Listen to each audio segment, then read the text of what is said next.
You ask Tiger to calculate. This deals with linear inequalities with one unknown.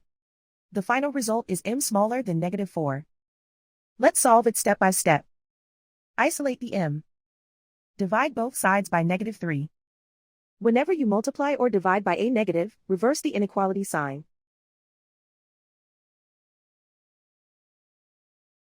Cancel out the negatives.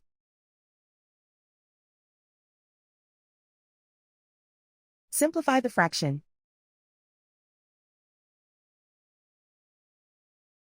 Move the negative sign from the denominator to the numerator.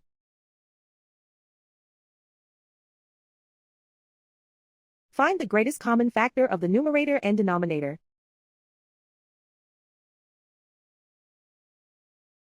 Factor out and cancel the greatest common factor.